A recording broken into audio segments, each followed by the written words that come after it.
Shalom, perkenalkan nama saya Siti Melati Manggau dengan NIM 24109111120029 dengan nomor absen 29. Saya dari PSKPS Angkatan 2024, Fakultas Kedokteran Universitas Lambung Mangkurat.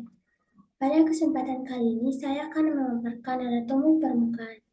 Sebelumnya, materi ini telah disampaikan oleh dosen pengampu, yakni Dr. Roski Liandri, Magister Kesehatan. Izin dokter. Baik, sebelum kita membahas lebih lanjut, sebelumnya kita harus mengetahui apa arti anatomi itu.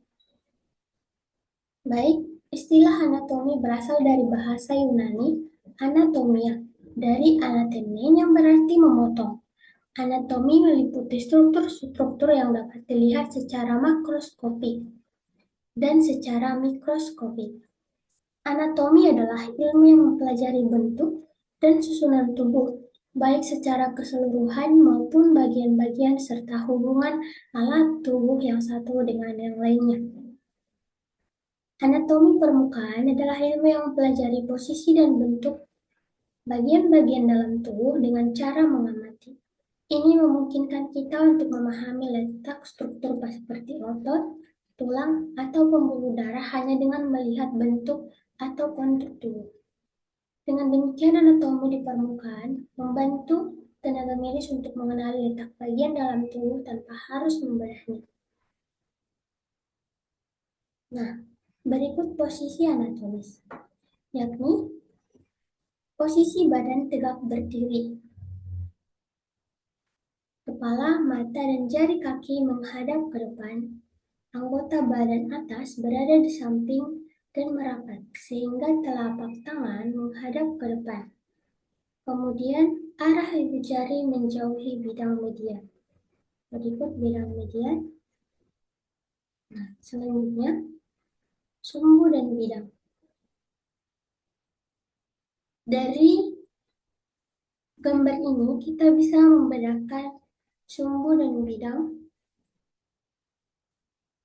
di dalam bagian tubuh kita, yakni berwarna biru yang menunjukkan bidang median sagital. Kemudian yang berwarna kuning menunjukkan bidang transversal. Kemudian bidang berwarna merah menunjukkan sumbu longitudinal atau vertikal. Nah, kemudian bidang median sagital membagi tubuh menjadi dua belahan yang sama, yakni bagian kanan dan kiri. Istilah depan dan belakang dalam anatomi sendiri yaitu superior dan inferior. Superior yang artinya merupakan ke arah kepala, kemudian inferior yang berarti ke arah ekor atau ke bawah. Selanjutnya istilah kanan atau kanan dan kiri dalam anatomi yaitu dextra dan sinistra. Dextra yang artinya kanan dan sinistra yang berarti kiri. Nah, selanjutnya istilah depan dan belakang atau sumbu longitudinal atau vertikal. Nah, anterior atau ventral yang berarti ke arah depan. Ke arah depan. Kemudian kalau superior atau kemudian posterior atau dorsal yang artinya ke arah punggung atau belakang. Medial sendiri yang artinya adalah tengah, menuju ke garis tengah.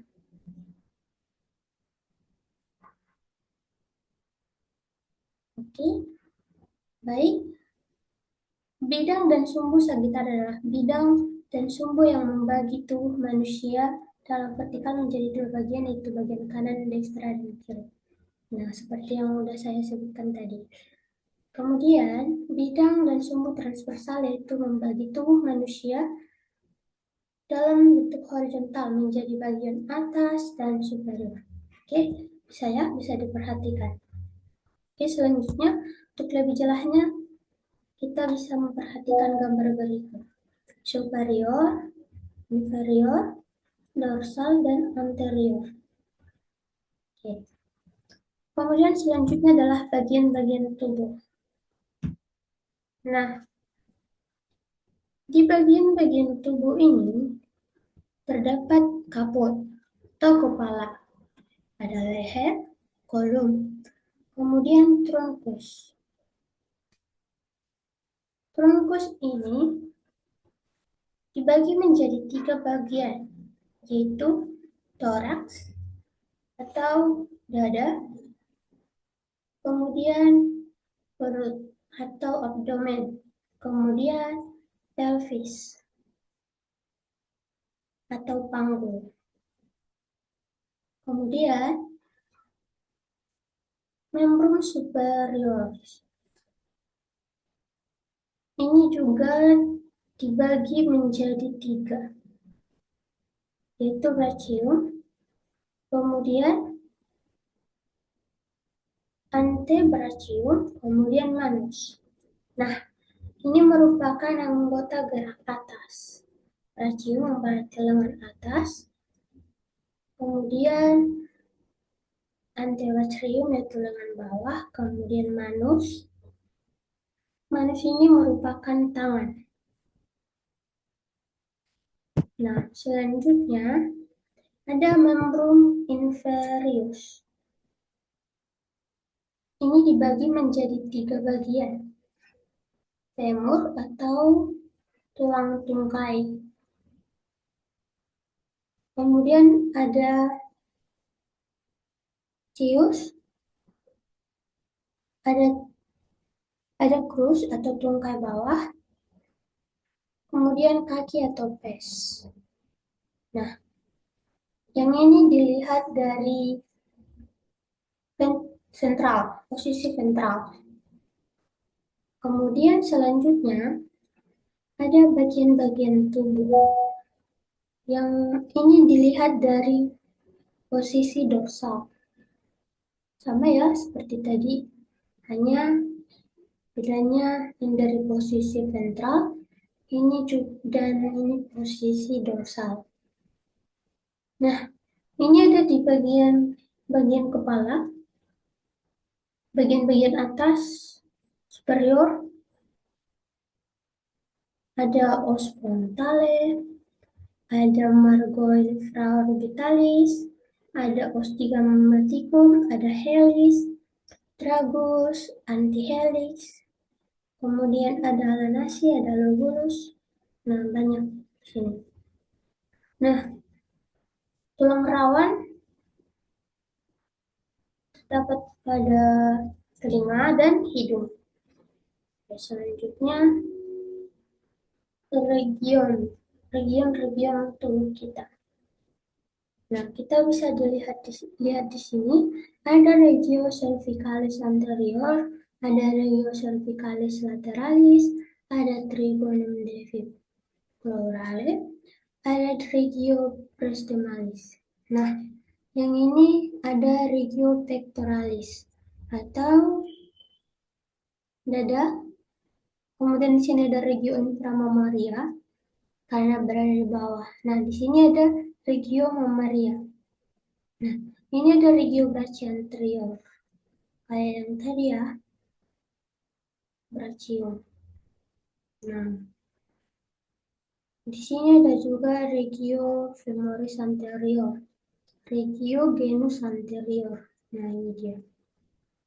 Nah, regio cubitalis anterior ini di bagian sini, kemudian fossa cubitalisnya ini di tengah ini. Nah, oke, kita lanjut. Nah, ini dilihat dari bagian dorsalnya. Ada regio vertebralis, ada regio cervicalis posterior, ada regio cubitalis, ada regio parietalis. Nah, bisa dilihat ya. Nah, ini ada palma.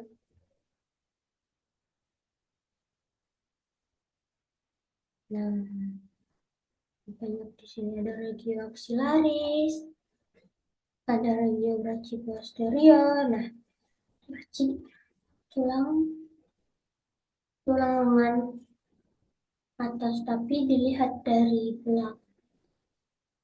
Ya, nah kemudian ada organ-organ dalam proyeksi permukaan. Nah, di sini terdapat kor, atau jantung, pulmo, paru-paru, ada trakea, glandula, tiroid, esophagus. Kemudian ada duodenum, jejunum, diafragma, hepar, hati, rectum. Nah, ini dia.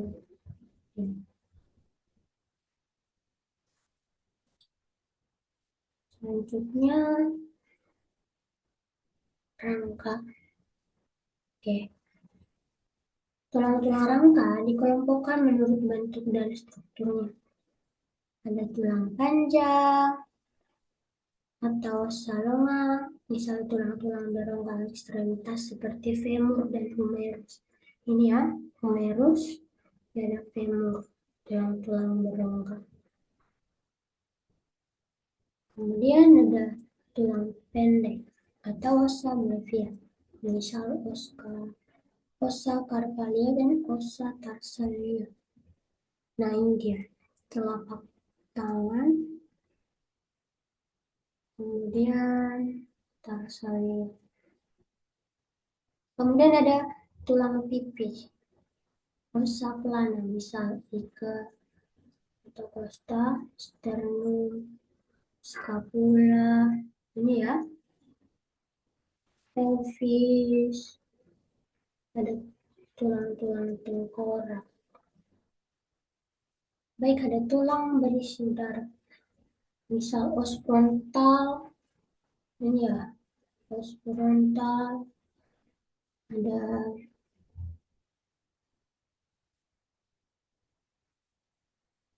kemudian ada maksila. Ini ada mandibula, rahang, tulang rahang. Kemudian ada tulang tak beratur. Ini tidak dapat digolongkan ke dalam tulang jenis misal vertebrae, mandibula, dari sisi dorsal.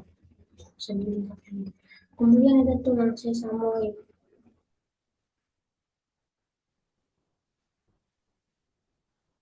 Oke, selanjutnya ada sendi. Ada sendi biasanya memperbesar rentang gerakan atau range of motion secara signifikan. Sendi digolongkan menurut bentuk permukaan masing-masing sendi atau kebebasan gerak yang diperbolehkan. Berdasarkan sumber utama gerakan, kita membedakan sendi uniaksial satu arah, biaksial kedua arah, dan multiaksial tiga arah atau lebih. Sendi engsel yang ini atau artikulat silindria gimlimus, sendi uniaksial. Ini masuk ke sendi uniaksial.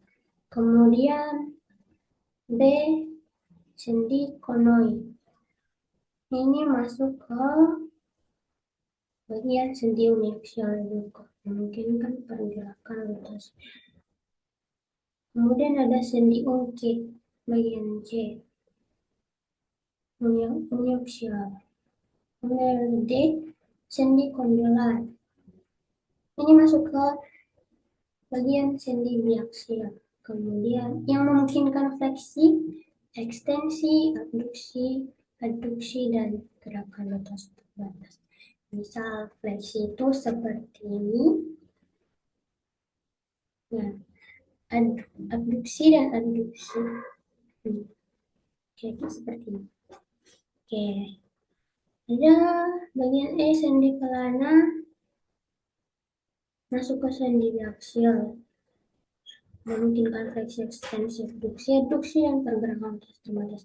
Kemudian F, ini masuk ke sendi multiaksial. gerakan rotasi juga. Kemudian sendi datar, artikulatif plana, sendi yang memungkinkan gerakan menggelintir sederhana dengan arah yang berbeda-beda. Kemudian ada, kemudian selanjutnya ada otot, pembahasan selanjutnya. Gambar A ini disebut dengan otot satu kepala atau musculus fusiformis. Kemudian yang B, dua kepala. Yang ketiga, otot dua perut.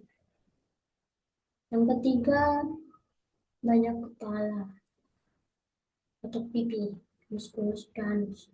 Kemudian E, otot berperut banyak dengan perpotongan-perpotongan. Nah, jadi ini disebut tendon.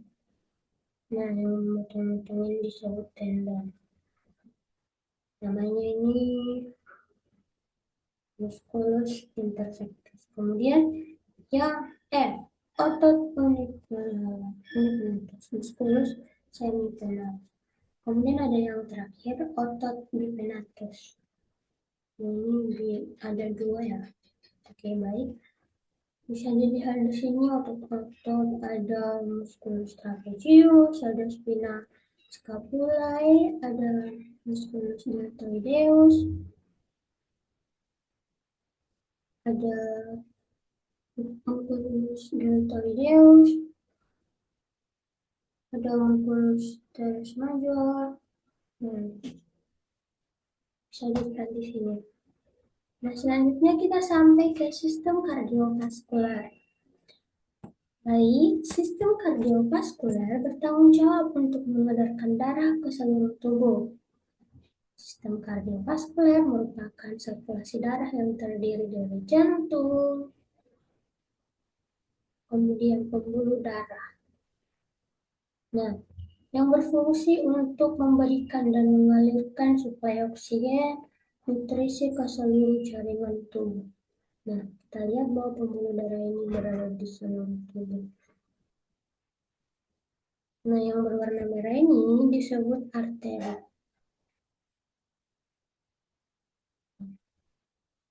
Kemudian, di sini kita bisa perhatikan bahwa dari sini, dari denyut nadi karotis kita bisa memeriksa denyut nadi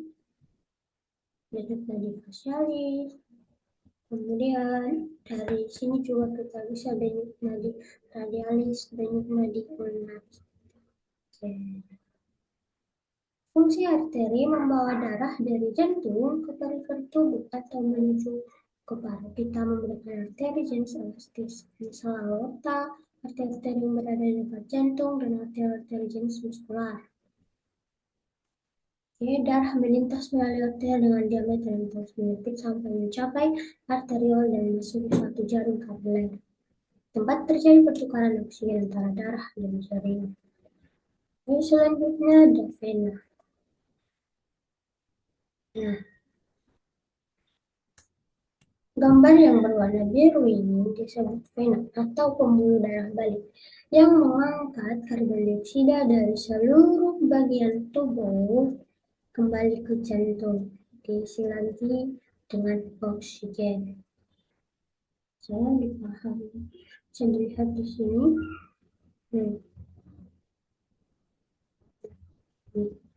Ada. Oke, selanjutnya sistem limfatik. Sistem limfatik tempat untuk adrenasi dan juga pertahanan tubuh. Kelenjar limfatik disusun oleh nodus-nodus limfatikus. Nah, ini kelenjar limfatiknya. Bisa kita lihat bagian-bagiannya, ada vas limfatikum afferens, ada hilus, ada arteri kelenjar limfe, ada vena kelenjar limfa, ada vas limfatikum afferens. Oke, selanjutnya ada sistem saraf atau neurosensoris. Nah, pastinya ini akan membicarakan tentang otak. Nah, kita bisa melihat bahwa seperti serabut-serabut ini. Nah, bagian-bagiannya ada juga di sini. Ada medula spinalis, ada plexus cervicalis, ada encephalon. Ini ya, kemudian ada ini. Oke. Terima kasih. Mungkin itu saja yang bisa saya sampaikan. Mohon maaf apabila terdapat kesalahan dan ada kata yang menyinggung dalam penyampaian saya. Kurang lebihnya mohon dimaafkan. Sekian dan terima kasih. Semoga bermanfaat.